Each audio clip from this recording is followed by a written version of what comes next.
पिया रिया कहाँ हो? जल्दी आओ, खाना लगा दिया है। भाभी, आपने सारा खाना खुद ही बना लिया। मुझे आवाज़ लगा दी होती। हाँ हाँ, ठीक है ठीक है। तुम्हारे बहाने ना मैं अच्छी तरह से जानती हूँ। वह अपने पति सुरेश के साथ रहती थी।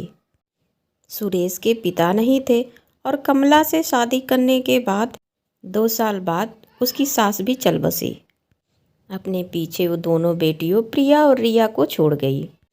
माँ के गुजरने के बाद प्रिया और रिया की जिम्मेदारी सुरेश और उसकी पत्नी कमला पर ही थी। अरे वाह भाभी, आपने कुछ किया है क्या? आपके चेहरे पे इतना निखार कैसे? कमाल की सुंदर लग रही हो आप। कौन, मैं? हाँ तो फिर कौन? मैं तो हमेशा यही कहती हूँ, हमारे पूरे मोहल्ले में आपसे सुंदर कोई नहीं। चाहे तो लिख कर ले लो मुझसे। हट पगली कहीं की। अच्छा चल, खाना खा ले। शर्माते हुए कमला ने प्रिया और रिया को कहा। वैसे तो प्रिया और रिया दोनों बहनें थी। दोनों में जमीन आसमान का अंतर था। जहाँ प्रिया सच बोलने वाली और बहुत मेहनती लड़की थी, वहीं रिया झूठी और एक नंबर की फरेबी थी। वह अपनी भाभी कमला की झूठी तारीफें करके हमेशा उसकी सगी बने रहती थी। फिर एक दिन, अच्छा रिया, एक बात बताओ। हाँ भाभी, बोलो ना। अच्छा, तू मान ले कि तेरी शादी बहुत अमीर आदमी से हो जाए, तो तू मुझे भूलेगी तो नहीं ना? अरे भाभी, कैसी बात कर दी आपने। आप तो मेरी जान हो। आपको कैसे भूल सकती हूँ? और आप ऐसा क्यों पूछ रही हैं? देख, मेरी बात ध्यान से सुन। मेरे मामा का लड़का है समीर। वह दिल्ली में रहता है। वहाँ किसी कंपनी में काम करता है और पूरे 80,000 महीने के कमाता है। उसकी शादी की बात चल रही है और तू तो देखने में भी सुंदर है। तो तू एक काम कर, मेरे साथ मेरे मायके चल। अगर तू समीर को पसंद आ गई तो तेरे वारे न्यारे हो जाएंगे। अरे राज करेगी राज। पैसे की बात सुनते ही रिया की आंखें खुल गई। कमला ने समीर को रिया से मिलवाया। समीर को रिया पसंद आ गई और फिर दोनों की शादी भी हो गई। प्रिया की शादी करवाने से पहले कमला ने रिया की शादी करवा दी ताकि प्रिया को और बुरा लगे। ऐसे ही 2 साल और बीत गए। फिर एक दिन प्रिया के लिए भी रिश्ता आया और प्रिया की शादी भी हो गई। लेकिन जिस लड़के से प्रिया की शादी हुई वह लड़का फैक्ट्री में काम करता था और वह बहुत ज़्यादा पैसे नहीं कमाता था। वक्त ऐसे ही आगे बढ़ गया तो कमला को एक प्यारा सा बेटा हुआ। कमला ने उसका नाम आकाश रखा। बच्चे को देखने के लिए प्रिया कमला के घर आई। बहुत बहुत मुबारक हो भाभी। कैसी हो प्रिया?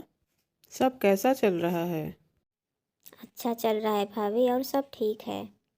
कमला प्रिया से ज़्यादा बात नहीं कर रही थी।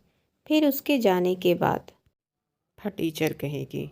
और यह रिया कहाँ रह गई? जब रिया आएगी ना, अपने आकाश के लिए क्या क्या लेकर आएगी। प्रिया आके चली गई, लेकिन रिया आकाश को देखने तक नहीं आई। इस बात का कमला को बहुत बुरा लगा, लेकिन अभी तो बस शुरुआत थी। कुछ समय बाद फैक्ट्री में काम करते वक्त कमला के पति को करंट लग गया और वहीं पे उसकी मौत हो गई। भाई के भी दाह संस्कार में प्रिया आई मगर रिया नहीं आई। अपना और अपने बच्चे के पेट पालने के लिए अब कमला ने लोगों के घरों में काम करना शुरू कर दिया। फिर एक दिन कमला लोगों के घरों में कपड़े सुखा रही थी तो उसने देखा आकाश छत से नीचे गिर गया बचाओ, कोई बचाओ। और उसके सिर में बहुत ही ज़्यादा चोट आई। कमला फौरन लेकर उसे हॉस्पिटल दौड़ी। डॉक्टर ने बताया बच्चे का ऑपरेशन करना होगा, जिसके लिए पूरे 5 लाख रुपए लगेंगे।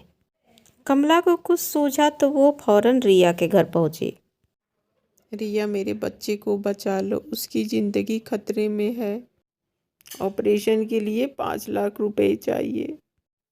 क्या? 5 लाख? ये तो बहुत बड़ी रकम है भाभी। हम कहाँ से दे पाएंगे आपको? ऐसा मत कहो। तुम्हारे पास तो बहुत पैसा है, मुझे दे दो, मैं तुम्हारा एक एक पाई चुका दूंगी। देखो भाभी, मेरा पति बहुत मेहनत से पैसे कमाता है और तुम मुझे ये तो बताना तुम पैसे कैसे चुकाओगी। हमें माफ़ करो भाभी, तुम किसी और के पास जाओ। रिया का व्यवहार देख के कमला बहुत हैरान थी। वह हॉस्पिटल वापस पहुंची। उसे कुछ समझ में नहीं आ रहा था। तभी उसने देखा कैश काउंटर पे प्रिया और उसके पति खड़े हैं। और फिर, भाभी तुम बिल्कुल चिंता ना करो, मैंने 5 लाख जमा कर दिए हैं। भाभी देखना सब कुछ ठीक होगा और भगवान की दया से आकाश भी एकदम ठीक हो जाएगा। पर इतने सारे पैसे तुम्हारे पास कहाँ से आए प्रिया? भाभी आप चिंता ना करें, मैंने अपना मकान गिरवी रख दिया है। हम दोनों पाई पाई जोड़कर सारा पैसा चुका देंगे। और हाँ, आज से आप और आकाश हमारे साथ ही रहोगे। कमला ने फौरन उसके पैर पकड़ लिए और प्रिया ने उसको उठाकर गले लगा लिया। कमला को समझ में आ गया कि असल रिश्ते पैसे से नहीं बल्कि दिल से जोड़े जाते हैं। तो दोस्तों, आज की कहानी आप लोगों को कैसी लगी ज़रूर बताइएगा कमेंट में। फिर मिलती हूँ नेक्स्ट वीडियो में। तब तक के लिए बाय और थैंक यू सो मच मेरी पूरी वीडियो